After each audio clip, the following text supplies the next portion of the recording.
ડેમમાં પાણીની આવક નોંધાઈ છે। સંત સરોવર ડેમના 5 દરવાજા 2 ફૂટ ખોલવામાં આવ્યા અને ડેમમાંથી 12,000 ક્યુસેક પાણી છોડવામાં આવ્યું છે।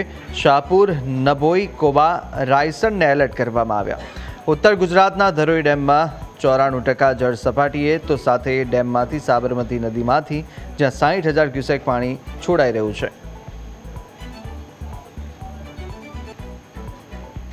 ઉપરવાસમાં થયેલા ભારે વરસાદના કારણે ધરોઈ ડેમની અંદર પાણીની આવકમાં સતત વધારો થઈ રહ્યો છે। અત્યારે ધરોઈ ડેમ જે છે તે 94%ની આસપાસ જે છે તે જળ સપાટી સુધી પહોંચ્યો છે। ત્યારે સાવચેતીના ભાગરૂપે ધરોઈ ડેમમાંથી સાબરમતી નદીમાં જે છે તે પાણી છોડવામાં આવ્યું છે। જોકે પાણી જે સાબરમતી નદીમાં છોડવામાં આવ્યું છે જેના પગલે સંત સરોવર ખાતે જે છે તે 5 દરવાજા જે છે તે 2 ફૂટના ખોલવામાં આવ્યા છે। અત્યારે આપ આ દ્રશ્યોમાં જોઈ રહ્યા છો કે જે ધરોઈ તરફથી આવતી આ સાબરમતી નદી જે છે આ નદીની અંદર જે છે તે પાણી અત્યારે છોડવામાં આવ્યું છે। જોકે ધરોઈ ડેમમાંથી લગભગ 60,000 ક્યુસેક પાણી જે છે તે છોડવામાં આવ્યું છે અને આ પાણી જે છે તે અહીંયા આગળ પહોંચતા પણ હજુ 12 થી 18 કલાક જેટલો સમય થશે।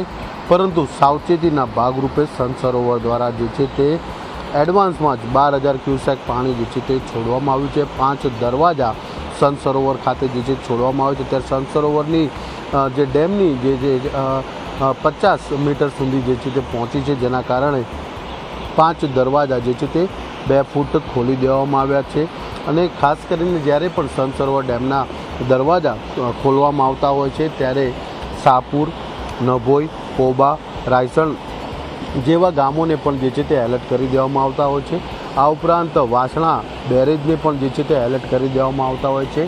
અને ગાંધીનગરથી લઈને અમદાવાદ સાબરમતી નદી કિનારે વસેલા જે ગામડાઓ છે તે ગામડાઓને પણ એલર્ટ કરીને લોકોને જે છે તે નદીમાં ન જવું તે પ્રકારની પણ સૂચના આપવામાં આવે છે। વહીવટીતંત્ર દ્વારા જે છે તે સૂચના આપવામાં આવતી હોય છે। પરંતુ અહીંયા આગળ જે છે દ્રશ્યોમાં આપ જોઈ રહ્યા છો કે આ નિયમોનું પાલન જે છે તે કેટલાક લોકો નથી કરતા તે પ્રકારના પણ દ્રશ્યો અત્યારે સામે આવે છે।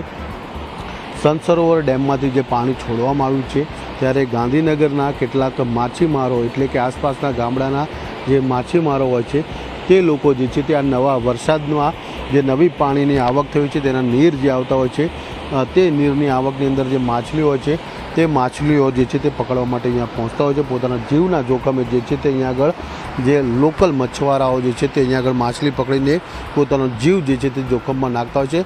પરંતુ સાબરમતી નદીમાં જે ધરોઈ ડેમથી જે પાણી છોડવામાં આવ્યું છે નદીની અંદર સાબરમતી નદીની અંદર જે સંત સરોવર સુધી આ ધરોઈ ડેમનું પાણી પહોંચતા હજુ પણ લગભગ 12 થી 18 કલાક જેટલો સમય થશે।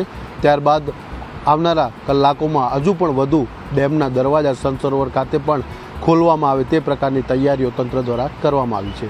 કેમેરામેન લાલા ભરવાડ સાથે મલ્હાર વોરા, ન્યૂઝ કેપિટલ, ગાંધીનગર।